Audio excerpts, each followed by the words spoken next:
I hope everyone is doing well. Today I want to talk about 10 indie cozy games that are releasing this year. I'm going to start with 6 games that seem to be more slow-paced and story-based, and then I will move on to 4 games that are more action-packed and I guess unusual cozy games. If you're burnt out from farming sims and you're looking to branch out to different styles of games, these are the ones for you. Also stick to the end if you want to find out 2 of the reasons why I personally love supporting indie game companies. Okay, without further ado, let's get started. First, we have a game called Season. This is a highly anticipated game that is finally coming out at the end of this month. This is an exploration game that follows a character called Estelle. The game follows Estelle as she seeks to document information about her village before a cataclysmic event destroys it. This is a very calm and slow-paced game, as much of Season is spent just existing in this world, meeting its people and taking various notes of what you see. This means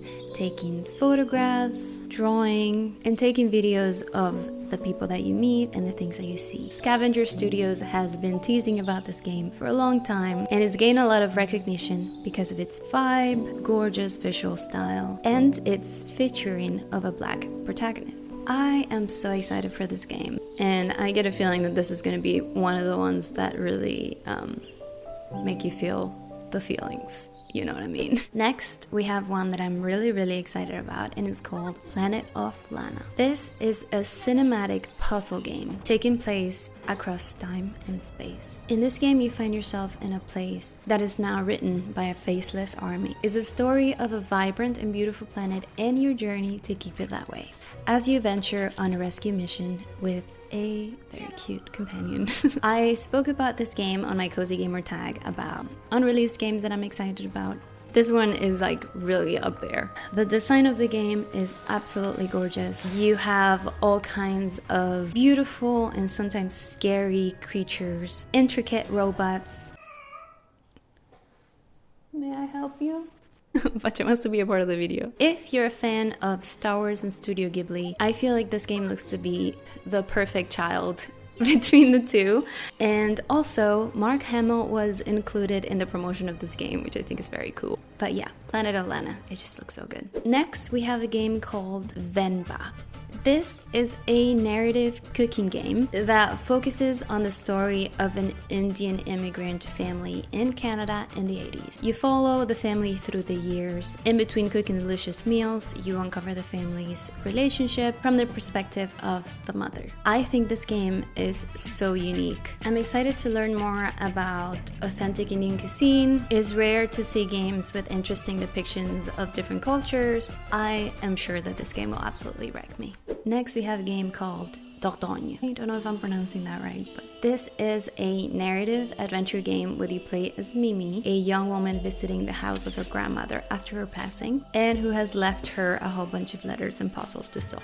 When I first saw the trailer of this game, my jaw was on the floor. I've never seen a game incorporate the watercolor style like this one does. It is so stunning, and I'm very excited to see how the game uses this very expressive medium to immerse you in the story and the feelings even more. I'm very curious. Next, we have a game called A Highland Song. This game looks to be a mixture between a platformer and an adventure game where you play as Moira, who is attempting to traverse the Highlands in order to reach the sea. And it also has a lot of survival elements in it. What drew me to this game is the gorgeous landscapes mixed with the incorporation of music into the gameplay. I think this game is really going to make for an immersive emotional experience.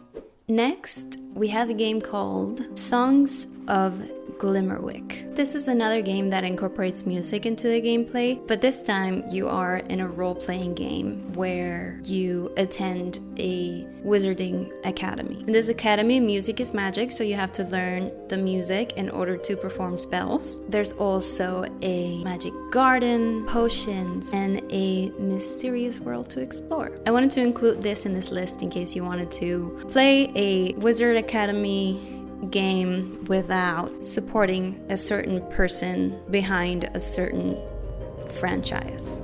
That's all I'm going to say. Okay, now we're moving on to more action-packed games. I still think action games are cozy. Let me know in the comments. We have a game called Another Crab's Treasure.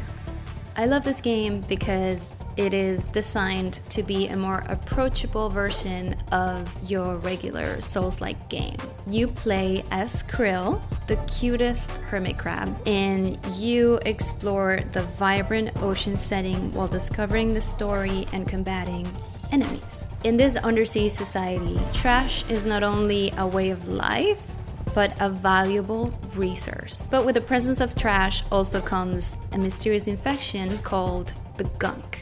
I love the design of this game. I'm a big fan of original use of normal objects to create clothes, weapons, and shelter. Oh, brother, this guy stinks! And it seems to also have a deeper environmental meaning, which I love. I also love that the developer's website says, and I quote, "We make funny little guys move around on your screen."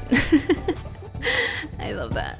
Next up is a game called The Plucky Squire. This is a charming action and adventure game where storybook characters must jump between 2D and 3D in order to save their friends. This game has very high expectations from me. The premise and design of this game looks so fun and dynamic. The idea of being a tiny guy in a huge room full of oversized items. I think this game has the potential to become one of the classics, and I just can't wait to play this game. Next, we have a game called She Dreams Elsewhere. This is a surreal adventure RPG where you explore the characters' dreams and nightmares and discover how they mirror reality. This game is yet another example of the influence of the Earthbound game series and other games such as Stardew Valley. But while those influences are present in this game, She Dreams Elsewhere seems to be such a unique take on these types of games. I love the color palette of this game. The music sounds very unique, and I am very interested to see how this style of game can execute a darker theme. And this entire game was made by a one-person developer, which is like super impressive.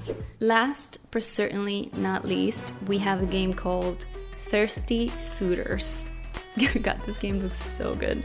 This is a Skull Pilgrims versus the World style of game where you play as Jala as she returns to her old town and has to battle her exes, where the simple act of talking to each other is pumped up into like ridiculous levels, portrayed through this kind of South Asian cultural lens. Also, it's queer, which we love here in this channel. And yeah, it just looks amazing. I can't wait to play that game. It just looks so fun. And those are all the indie games that I want to share with you today. It is very important to me to support indie game companies. First of all, indie companies are free to take more risks, which usually means these games tend to be more innovative in their art style, their coding, and even their point of view. The people calling the shots are usually gamers like you and me, which also means these games tend to be more inclusive in the type of people that they show in their games. There are more people of color, there are more gender expressions, different sizes and abilities, diverse backgrounds, etc. This is important because it ends up fulfilling a certain hole in the gaming market and ultimately steers big box gaming companies towards what the gaming community really wants. And second, indie games are usually a labor of love. Most of these companies are usually made up by a small group of dreamers, sometimes just a one-man show, and usually stories that are very close to them as people. And most of the time with a small budget too. This means that these smaller companies are creating games that have a lot of heart, and by supporting this game, you're usually supporting smaller artists who are trying to make their way into the gaming industry. And all this is not to say that you shouldn't support big box gaming companies. I love them both for different reasons, and everyone has their own place in the gaming industry. I just thought it would be fun to talk about indie games and my opinion as to why I like supporting them. Let me know in the comments below what you think about that. I hope you enjoyed the video. Thank you so much for watching, and always remember, take care of yourself, have some rest, have some water, and I'll see you in the next one. Bye.